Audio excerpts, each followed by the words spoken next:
Shalini TV நேயர்களுக்கு வணக்கம். தை மாதம் துலா ராசிக்கு என்ன பலன்னு பார்ப்போம். தை மாதம் பாருங்கள், துலா ராசிக்கு போய் 4 சூரியன் இருக்குங்க, 10ஆம் இடத்தை பார்க்குது. சனி வேறு புத்தி ஸ்தானத்தில் இருக்குது, அது 3ஆம் பார்வையாக 7ஆம் இடத்தை பார்க்குது. பொதுவாங்க 10ஆம் இடம் தொழில், உத்தியோகம், வெளிநாடு, வெளியூர் பயணம், இடமாற்றம், இதிலெல்லாம் நமக்கு தொல்லைகள் வரக்கூடியது இந்த மாதங்க. அதாவது விநாச காலமே விபரீத புத்தின்னா. இப்போ பாருங்கள், அந்த 5ல் வந்த சனி பகவான் நேராக 3ஆம் பார்வையை 7 பார்க்குறார். அடுத்தது பாருங்கள், அந்த 7ஆம் இடங்கிறது உத்தியோகம், தொழில், வெட்டி வேலை, வீண் பிரயாணம். சும்மா இருக்காமல் வேறு தொழில் பண்ணலாம் அப்படின்னு யாராவது பேச்சை கேட்டுட்டு புதுசாக தொழில் ஆரம்பிப்பாங்க. அதான் விநாச காலம் விபரீத புத்திங்கிற மாதிரி. சனி பார்க்குறாரு 7. வீட்டுக்காரவங்கள்ட்ட பிரச்சனை பண்ணிக்குவோம். சும்மா இருந்தாலும் அவங்க பேசுகிறது நம்ம காதில் வேறு மாதிரி விழுவோம். நமக்கு அந்த சனி பார்க்குறாரு 7ஆம் இடத்தை. ஆகையினால் கொஞ்சம் பொறுமையாக இருங்க. அர்த்தாஷ்டம சனி விலகி இப்போ 5க்கு வந்திருக்கிறார். அர்த்தாஷ்டம சனி 4ஆம் இடத்துல இருந்த சனி வீடு கட்டுறதுல இழுத்து விட்டுட்டு படாத பாடு பட்டியிருப்பார். இப்போ அதெல்லாம் வெம்பி வெடித்து இப்போ நம்ம புத்திக்கு வருது. பிள்ளைங்களை திட்டுவீங்க, வீட்டுக்காரங்களை திட்டுவீங்க, ஒன்றால் தான் வந்துச்சு, இப்படி இந்த மாதிரிலாம் தொல்லைகளை கொடுக்கக்கூடிய இடம் 5ல் இருக்கிற சனி. இருந்தாலும் சனி ஆட்சியாக இருக்குது, பிள்ளைங்க நல்லா இருக்குது, கவலைப்படாதீங்க, தைரியமாக இருங்க. நமக்கு குரு நல்ல இடத்துல இருக்கிறார், நம்ம ராசியை பார்க்குறாரு. ஆகையினால் 30/4/2024 வரைக்கும் நம்ம ராசியை குரு பார்க்குறாரு. ஆகையினால இந்த பிரச்சனையிலேருந்து மீண்டு வரலாம். தொழில் வகையில் நம்மளை மாற்றிடும், உத்தியோகத்தை மாற்றும், அதுக்கெல்லாம் இடம் கொடுக்காதீங்க. எங்கே போனாலும் நம்ம நிழல் நம்ம கூட தான் வரும். தேவையில்லாமல் உத்தியோகத்தை மாற்றலாம், தொழிலை மாற்றலாம், அங்கே போகலாம், இங்கே போகலாம், அப்படி இருக்கலான்னா இருக்கிறத விட்டுட்டு பறக்கிறத விட்ட கதையாக இருக்கும். இருக்கிறதும் பறந்து போயிடும். அந்த மாதிரி எண்ணங்கள் வரக்கூடிய மாதங்க இது. அதனால் பொறுமையாக இருங்க. நம்மளை கெடுக்கக்கூடியது சனி பார்வை அது. ஆகையினால் நமக்கு 3ஆம் பார்வையாக 7 பார்க்குது. அடுத்தது பாருங்கள், நம்ம லாபத்தை குறைச்சி விட்ரும். இப்போ ஒரு இடத்துக்கு போய் அங்கே போனால் நல்லாயிருக்கும் அப்படின்னு தொழில் ஆரம்பித்தா அது போண்டியாக போயிடும். கடனை உடனே வாங்கி அங்கே போய் ஏற்கனவே இருந்தது பரவாயில்லடாங்கிற மாதிரி வரும். அடுத்த லாபத்தை குறைக்குதா இல்லைங்களா? அடுத்தது பாருங்கள், 2ஆம் இடத்தை பார்க்குது. பண கஷ்டத்தில் கொண்டாந்து விட்டுரும்.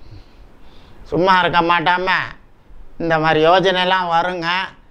நம்ம எப்போவுமே யோஜனை கொடுத்து தான் நல்லதும் செய்வார், கெடுதலும் செய்வார் இறைவன்.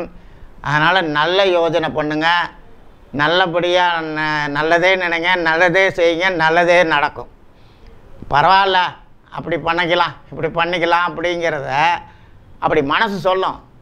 பிடிவாதமாக இருக்கணுங்க, ஒரே குறிக்கோளாக இருக்கணும். நல்லதை தவிர்த்து வேறு எதுவுமே நம்ம நினைக்கக்கூடாது. சரிங்களா? அந்த மாதிரி நம்மளை தயார் பண்ணிக்கங்க. இந்த 5ல் இருக்கிற சனி ஆட்சியாக இருக்கிறார், நம்ம புத்தியை தெளிய வைக்கிறார். ஆகையினால் அடுத்த சனி பயிற்சி தான் துளாராசிக்கு அபரிதமான யோகம். இப்போ 4ல் 2.5 வருஷம், 5ல் 2.5 வருஷம் படாத பாடு பட்டு தான் ஆகணும். 5 வருஷம். இப்போ 4 விட 5 பரவாயில்ல, ஆனால் புத்தியை கெடுக்கும். அந்த புத்தியை நிதானமாக நல்லதே நினைங்க, நல்லதே செய்யுங்க, நல்லது நடக்கும். தப்பான வேலைக்கு போனீங்கன்னா கஷ்டத்துக்கு தான் யோஜனை வரும். அந்த மாதிரி இந்த 5ல் இருக்கிற சனி பகவான் நம்மளை செய்யுங்க. அதில் இந்த மாதம் கூடுதலாக இருக்கும். ஏன்னா உங்களுக்கு சூரியன் போய் 4ல் இருக்குது பாருங்கள், நேராக உத்தியோகத்தை பார்க்குது, தொழில் ஸ்தானத்தை. சாப்பிடவே விடாது. இந்த தை மாதம் பாருங்கள், சரியான சாப்பாடு கிடைக்காது. ஆகையினால் இந்த மாதத்தை மெதுவாக அப்படியே தள்ளுங்க. பொதுவாக சனி பயிற்சி நடக்கிற வரைக்கும் பொறுமையை கையாளுங்க. அடுத்தபடியாக ஜனவரி 16, ஜனவரி 17, ஜனவரி 18 பணம் வரவு வருதுங்க. ஜனவரி 19, 20 வெட்டி வேலை, வீண் பிரயாணம் இதெல்லாம் ஏற்படுங்க. வெட்டி அலைச்சல் தான். அடுத்தபடியாக ஜனவரி 15, ஜனவரி 21, 22, 28 4 நாளும் அதிகமான டென்ஷனுங்க. ரொம்ப பொறுமையாக இந்த மாதத்தை தள்ளுங்க.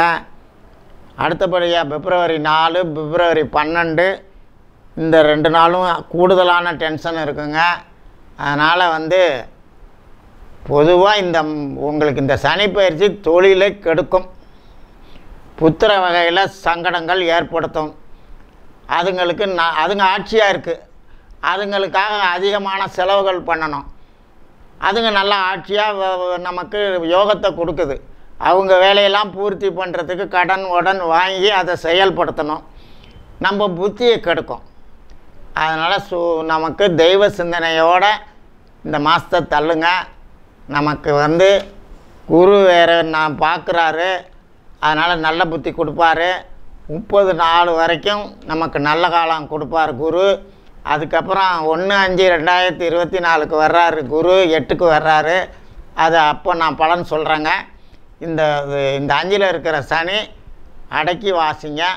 தொழிலை மாற்றணும்னு நினைக்காதீங்க. ஏன்னா ஜீவனஸ்தானத்தை பார்க்குறார், 7 பார்க்குறார். கூடா நட்பு வரும், தொழிலில் சங்கடம் வரும். இதெல்லாம் ஜாக்கிரதையாக இருந்துக்கங்க. மற்றபடி நல்ல மாதம்தாங்க. இப்போ நமக்கு இந்த மாதிரி எண்ணங்களை மாற்றிக்கங்க. நல்லதை நினைங்க, நல்லதை செய்யுங்க, நல்லதே நடக்கும். நன்றி, வணக்கம்.